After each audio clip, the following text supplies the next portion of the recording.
গোটা দুনিয়াটাই পরীক্ষা। আল্লাহ যারে পছন্দ করে বেশি তার পরীক্ষাও। আসাদুন নাসি বালাআন আল আম্বিয়া, এই পৃথিবীতে আল্লাহ সবচেয়ে বেশি বালা মুসিবত দিয়ে পরীক্ষা করেছেন নবীদের। কারণ নবীরা আল্লাহর কাছে কম প্রিয় না বেশি প্রিয়? যেহেতু প্রিয় বেশি, পরীক্ষাও। এজন্য মুমিনের উপর যদি পরীক্ষা আসে, মুমিনের উপর যদি অত্যাচার আসে, মুমিনের উপর যদি ধৈর্যের পরীক্ষা আসে, জেল জরিমানা আসে, মুমিন ওইটারে ভয় পায় না। মুমিন ভয় পায় একজনকে, চিল্লায় বলেন তিনি কে? কারণ আল্লাহর ঘোষণা ওয়ালা তাহিনু ওয়ালা তাহজানু, ঘোষণাটা কার? ভয় নাই, তোদের চিন্তা নাই। আনতুমুল আ'লাউনা ইন কুনতুম মুমিনিন, তোমরাই বিজয়ী হবা যদি মুমিন হও, যদি মুমিন হও। এজন্য ধৈর্যের পরীক্ষা দিতে হবে, আল্লাহর উপর তাওয়াক্কুল করতে হবে, অত্যাচার আর জুলুম আল্লাহর নামে সহ্য করে যেতে হবে। চিল্লায় বলেন ঠিক কি না? কারণ মজলুমের সাথে আল্লাহ থাকে। মজলুমের বদদুয়াকে বিশ্বনবী ভয় করতে বলেছেন, কারণ মজলুমের বদদুয়ার মাঝে আর আল্লাহর মাঝে পর্দা থাকে। যারা দুনিয়ার বুকে জুলুম করে তাদেরকে ক্ষমতার মসনদ থেকে নামিয়ে দেয় কে? আর যারা মজলুম হয়, যাদের রক্ত দিয়ে জমিন ভেজে, তাদেরকে জমিনের ক্ষমতা দিয়ে দেয় কে? আর যারা রক্ত ঝরায়, ইতিহাস বলে তারা শেষ পর্যন্ত প্রাণ আর জান নিয়ে পালাবার জায়গাটা পায় না। চিল্লায় বলেন ঠিক কি না? এজন্য মুমিন খুব ভালো করে জানে, রাত্রি যত গভীর হয়, সুবহে সাদিকের সময় কাছে আসতে থাকে। গর্ভবতী নারীর পেটের জ্বালা যন্ত্রণা, ব্যথার পেইন যত বাড়ে, নতুন মেহমান আগমনের সময় কাছে আসতে থাকে। তেমনি ইসলামের পক্ষের শক্তির উপর যদি অত্যাচার, অনাচার, স্টিম রোলার বেড়ে যায়, এটা প্রমাণ করে ইসলামের বিজয়ের সময় কাছে আসতে শুরু করেছে। চিল্লায় বলো ঠিক কি না? এজন্য রাব্বুল আলামিন ডেকে বলেন, গোলাম লিয়াবলুয়াকুম আইয়ুকুম আহসানু আমালা, কে ভালো আমল করো, কে খারাপ আমল করো, এজন্য আমি জীবন মরণ তৈরি করেছি। চিল্লায় কোন ঠিক কি না? এরপর আল্লাহ বললেন, ওয়ালাকাদ যায়্যানাস সামাআদ দুনিয়া বিমাসাবিহা ওয়া জাআলনাহা রুজুমান লিশ-শায়াতিন। সুবহানাল্লাহ বলেন। ওয়ালাকাদ যায়্যানাস সামাআদ দুনিয়া। মাইকম্যান কোথায়? সাউন্ডটা বাড়াও। এত দুর্বল কেন তোমার সাউন্ড? মনে হচ্ছে আমি মাইক ছাড়া কথা বলছি। সাউন্ডটাকে স্ট্রং করো। ওয়ালাকাদ যায়্যানাস সামাআদ দুনিয়া, I have beautified the closer sky with candles, with light and stars. আল্লাহ বললেন, আমি দুনিয়ার আকাশকে তারা দিয়ে সুশোভিত করেছি। আকাশে তারা আছে না নাই? এগুলো এমনি এমনি হয়েছে না? তৈরি করছে কে? বিশ্বাস হয়? কোনো সন্দেহ আছে? এখন তো লাইটিং ফাইটিং এর যুগে তারার যে কি সৌন্দর্য আমরা বুঝি না। আমরা যখন ছোটবেলা গ্রামে যেতাম, রাতের বেলা তারার মেলা, কি সুন্দর, একটার চেয়ে একটা সুন্দর। শুকতারা, ধ্রুব তারা, সপ্তর্ষি মণ্ডল, 7টা তারার একটা চেইন আছে, চেনেন এগুলো? কি সুন্দর তারা! এগুলো তৈরি করে রেখেছে কে? প্রথম আকাশের মহাশূন্যকে আল্লাহ এই তারকা দিয়ে বিউটিফাই করেছেন। ইটস এ ক্যান্ডেল, আল্লাহ সাজিয়ে রেখেছেন। আমরা খালি চোখে যেটা দেখি, এটা কিন্তু আকাশ না, এটা প্রথম আকাশ নয়। প্রথম আকাশ যে কত দূরে আমেরিকার নাসার বিজ্ঞানীরাও জানে না। খালি চোখে আমরা যা দেখি, এটা প্রথম আকাশের মহাশূন্য। এর অনেক অনেক অনেক উপরে প্রথম আকাশ। এরপরে দ্বিতীয় আকাশের মহাশূন্যের স্তর শুরু, এরপরে দ্বিতীয় আকাশ, তারপরে তৃতীয় আকাশের মহাশূন্যের স্তর শুরু, তারপরে তৃতীয় আকাশ। একটার চেয়ে আরেকটা বড়। প্রথম আকাশের চেয়ে দ্বিতীয় আকাশ কত বড় বলি, আপনার হাতের আংটিটা যদি সাহারা মরুভূমিতে আপনি ছুঁড়ে ফেলে দেন, পুরো মরুভূমির তুলনায় আংটি যত ছোট, আল্লাহর দ্বিতীয় আসমানের তুলনায় আল্লাহর প্রথম আসমানটা ঠিক তত ছোট। একটার চেয়ে একটা বড়, একটার চেয়ে একটা বড়। সূর্য দেখে আমরা অবাক হয়ে যাই, 9,30,00,000 মাইল দূরে। এই পৃথিবীর চেয়ে 13 লক্ষ গুণ বড়। এটার সানশাইন, আলো আসতে পৃথিবীতে 8 মিনিট 18 সেকেন্ড লেগে যায়। আমরা মনে করছি সূর্যই বড়। আমরা বসে আছি মাইথার দিয়াতে, তাই না? এই জায়গাটার নাম কি? মাইথার দিয়া। কি খালি এতটুকু প্যান্ডেলের সমান? কত বড় মাইথার দিয়া! এই পুরো মাইথার দিয়া কোন থানায় পড়ছে? দাউদকান্দি। দাউদকান্দি হচ্ছে কুমিল্লার 16টা থানার একটা, ঠিক কিনা? 16 থানা মিলে কুমিল্লার একটা জেলা। এরকম কয়টা জেলা আছে? 64 জেলা। এই 64 জেলা মিলে আমাদের সুজলা সুফলা শস্য শ্যামলা ডিজিটাল বাংলাদেশ। কথা কন। আর বাংলাদেশ হচ্ছে পৃথিবীর সবচাইতে বড় দেশ। হ্যাঁ, 64 জেলা, এরপরে ছোট। যাদের অ্যাটলাস ম্যাপ নিয়ে যাদের ধারণা আছে তারা দেখবেন বাংলাদেশ এই শব্দটা লেখার জায়গাও আমরা পাই না। মানচিত্রে বাংলাদেশ শব্দটা লেখার জায়গা পায় না।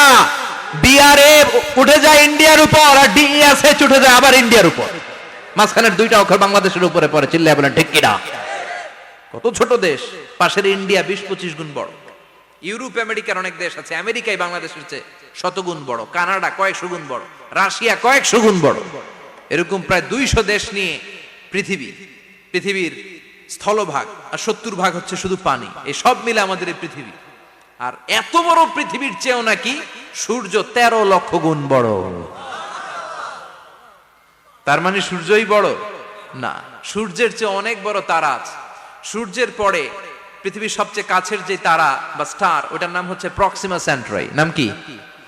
প্রক্সিমা সেন্ট্রাই। এরপরে আলফা সেন্ট্রাই এ, আলফা সেন্ট্রাই বি, ইটা ক্যারিনা, বেটেলজিউস, এরকম একটার পর একটা তারা। যেই সূর্য পৃথিবীর চেয়ে 13 লক্ষ গুণ বড়, বেটেলজিউস নামে একটা তারা আছে, ওটা সূর্যের চেয়ে 33 কোটি গুণ বড়। তার মানে কি বেটেলজিউসই সবচেয়ে বড় না? ছোট্ট একটা তারা। এই বেটেলজিউসরে খেয়ে ফেলাইতে পারে এরকম 1000 কোটি গুণ বড় সাইজের তারা আছে না নাই? এরকম কয়েক বিলিয়ন তারা নিয়ে আমাদের গ্যালাক্সি গঠিত। আমাদের গ্যালাক্সি, এটার নাম মিল্কি ওয়ে। এটার নাম কি? আমাদের গ্যালাক্সি। এই গ্যালাক্সিতে আমাদের অবস্থান। এরকম কত হাজার কোটি গ্যালাক্সি আছে আমেরিকার নাসার বিজ্ঞানীরাও জানে না। আমাদের গ্যালাক্সির সবচেয়ে কাছের যে গ্যালাক্সি, ওই গ্যালাক্সিটার নাম হচ্ছে অ্যান্ড্রোমেডা। কি নাম? অ্যান্ড্রোমেডা। আমাদের গ্যালাক্সি থেকে কেউ যদি কাছের গ্যালাক্সি অ্যান্ড্রোমেডাতে যেতে চায়, তার 2.5 মিলিয়ন লাইট ইয়ার্স সময় লেগে যাবে। কথাটা কঠিন হয়ে গেছে, আমি ভেঙে বলি, তারপরে সুবহানাল্লাহ কইবেন। আমাদের গ্যালাক্সির নাম মিল্কি ওয়ে। মিল্কি ওয়ে থেকে যদি কেউ অ্যান্ড্রোমেডাতে যেতে যায়, কত সময় লাগবে? 2.5 million light year. Light year মানে আলোকবর্ষ। আলোর গতিতে যদি ছোটা যায়, 2.5 মিলিয়ন মানে হচ্ছে প্রায় 25 লক্ষ। তাহলে পৃথিবীতে সবচেয়ে দ্রুতগামী যে বিষয়টা আবিষ্কৃত হয়েছে সেটা হচ্ছে আলো। এই যে লাইট মারলে যে ছোটে, এই লাইট প্রতি সেকেন্ডে 1,86,000 মাইল বেগে ছুটতে পারে। 1 মিনিটে না, 1 ঘন্টা না, 1 মিনিটে না, 1 সেকেন্ডে আলো চলে যায় কয় mile? 1,86,000। Could you imagine that? আপনি কল্পনা করতে পারেন? হয়তো মাথা নাড়াইতেছেন। এটা কি কল্পনা করা যাবে? আমার তো তার ছিঁড়ে যাচ্ছে। 1 সেকেন্ডে নাকি আলো ছুটে 1,86,000 মাইল বেগে। 1 সেকেন্ড শব্দ কইতে তো 2 সেকেন্ড লাগে। কথা কোন? এর মধ্যে আলো চলে গেছে 1,86,000 মাইল। তো কোন রকেট যদি আপনি পান, যে রকেট দিয়ে সেকেন্ডে 1,86,000 মাইল বেগে রকেটটা ছুটবে প্রতি সেকেন্ডে, খেয়াল করেন, ঘন্টায় না, মিনিটে না, কিসে? সেকেন্ডে। যে রকেটটা সেকেন্ডে 1,86,000 মাইল বেগে ছুটবে, ওই রকেটটা দিয়ে আমাদের গ্যালাক্সি থেকে আমাদের পাশের গ্যালাক্সি অ্যান্ড্রোমেডাতে পৌঁছতে আপনার 25 লক্ষ বছর লেগে যাবে। সুবহানাল্লাহ বাড়িতে গিয়ে বললেন। এরকম বিশাল বিশাল তারা দিয়ে আমাদের আকাশটারে বিউটিফাই করেছে কে? এজন্য আল্লাহ বললেন, ওয়ালাকাদ যায়্যানাস সামাআদ দুনিয়া বিমাসাবিহা ওয়া জাআলনাহা রুজুমাল লিশ-শায়াতিন। আমি এই দুনিয়ার আকাশটারে সুন্দর সুন্দর তারকারাজি লাইটের মতো সেটিং করে সুশোভিত করেছি। আবার এই তারকা দিয়ে আমি শয়তানদেরকে প্রহারও করেছি। সুবহানাল্লাহ। শয়তানদেরকে আল্লাহ তারা মেরে আঘাত করে। সুবহানাল্লাহ বলেন।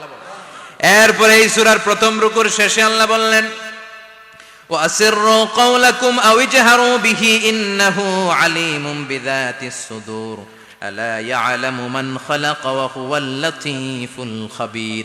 আল্লাহ বললেন, ওয়াসিররু কাওলাকুম, তোমরা যদি গোপনে কথা বলো, আও ইজহারু বিহি, কিংবা স্পষ্ট করে বলো, সব শুনে কে? আপনি যেমনি বলেন শুনবে কে? বলেনই নাই, শুধু মনে মনে ভাবছেন, শুনবে কে? সুবহানাল্লাহ কইবেন না?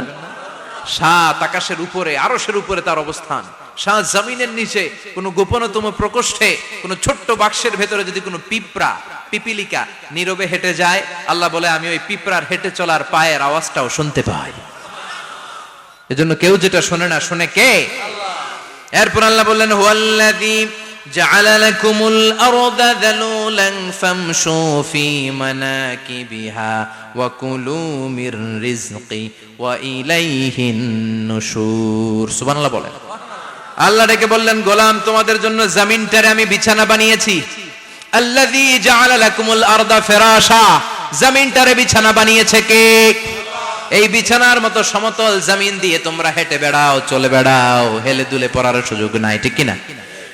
এই যে মাইথার দিয়ে আর আজকের যে ময়দান, এটা যদি বিছানার মতো সমান না হইতো বসতে পারতেন? কথা কন।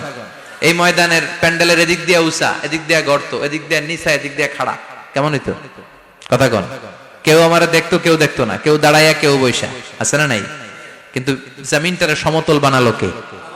আপনি যদি বিমান থেকে যদি আপনি দেখেন, বিমানের গ্লাস দিয়ে, জানলা দিয়ে যদি আপনি নিচের দিকে তাকান, আপনি দেখবেন মনে হবে পুরো জমিনটাকে আল্লাহ সবুজ কার্পেট দিয়ে কার্পেটিং করে রেখেছে। এই সৌন্দর্য দিয়েছে কে? আবার রব্বুল আলামিন বলেন, জমিনটারে সমান দেখে, কার্পেটিং দেখে মনে করো না তোমরা বেঁচে গিয়েছো। আমার দেয়া বিধান আমার জমিনে যদি কায়েম করতে না পারো, এই কার্পেটিং করা জমিনের ভেতরে আযাব আছে না নাই? এই পুরো জমিনের ভেতরে আছে আগুন আর আগুন। আগ্নেয়গিরির অগ্নুৎপাত, জ্বালামুখে বিস্ফোরণ করে দিয়ে গোটা বিশ্বটারে মুহূর্তে মেসাকার করে দিতে পারে কে? এজন্য আল্লাহ ডেকে বললেন, গোলাম আমিনতুম মান ফিস সামাই আন ইয়াখসিফা বিকুমুল আরদা ফাইযা হিয়া তামুর, তোমরা কি ভেবেছো নাকি বেঁচে যাবা? আমি চাইলেই পুরো জমিনটারে কাঁপিয়ে দিতে পারি। আইয়াখসিফা বিকুমুল আরদ, খাসাফ মানে ল্যান্ডস্লাইড। খাসাফ মানে কি? ল্যান্ডস্লাইড, ভূমিধস, ভূকম্পন, আর্থকোয়েক, আছে না নাই? বাংলাদেশে তো ভূমিকম্প হয় না, না? টের পাইছেন? মাঝে মাঝে মাঝরাতে হয় না? 3টার দিকে নিজেই দৌড় দিমু না বাচ্চারা লইয়া দৌড় দিমু, লুঙ্গি পইরা দৌড় দিমু না লুঙ্গি ছাড়া দৌড়ামু? কথা কর। এই ভূমিকম্প আছে না নাই? আল্লাহ বলে, মনে করো না জমিনটা সমতল, কার্পেটিং করে দিয়েছি, এই কার্পেটিং এর ভিতরেও আগুনের দলা আছে না নাই? আবার আল্লাহ বললেন, আমিনতুম মান ফিস সামাই আন ইউরসিলা আলাইকুম হাসিবা, নিচে যেমনি কার্পেটিং করা জমিনের ভেতরে অগ্নুৎপাত রেখে দিয়েছি, মাথার উপর থেকে আযাব দেওয়ার সুযোগ আছে না নাই? চাইলে আল্লাহ অগ্নি বৃষ্টি দিতে পারে, আগুন বৃষ্টি দিতে পারে, ঠান্ডার বজ্রপাত দিতে পারে। আপনারা লূত আলাইহিস সালামের কওমের নাম শুনেছেন? তারা হোমোসেক্সুয়ালিটি, সমকামিতা করত, ফলে আল্লাহ তাআলা বিশাল এক চিৎকার মেরে সাইয়েদনা জিবরাইলের মাধ্যমে পুরো জমিনটারে শেষ করে দিলেন। ফাজআলনা আলিয়াহা সাফিলাহা ওয়া আমতারনা আলাইহিম হিজারাতাম মিন সিজিল, তাদের অপকর্মের কারণে জর্ডানের ওই এলাকাটাকে আল্লাহ বললেন, জিবরাইল এলাকাটারে হাতে তুলে নে, আকাশের উপরে তুলে পুরো এলাকা সহ মানুষ সহ জমিনের মধ্যে গেড়ে দে। জমিনের নিচের মাটি উপরে নিয়ে গেল কে? উপরের মাটি নিচে নিয়ে গেল কে? পুরো জায়গাটা এখন ডেড সি হয়ে গেছে। কি সি? ডেড সি নাম শুনেন নাই বোধহয়? আজকে শুনে রাখেন, এটারে বলে মৃত সাগর। এটা গজবের জায়গা, ওখানে মানুষও ডুবে না। লবণের ডেনসিটি, সল্টের ডেনসিটি এত হাই, এই পানির মধ্যে এত গজব, এর মধ্যে কোনো মাছ জন্মায় না, চিংড়ি জন্মায় না, কাঁকড়া জন্মায় না, ব্যাং হয় না, শ্যাওলা হয় না, কিচ্ছু বাঁচে না। এটা গজবের জায়গা। চিল্লায় বলেন ঠিক কিনা?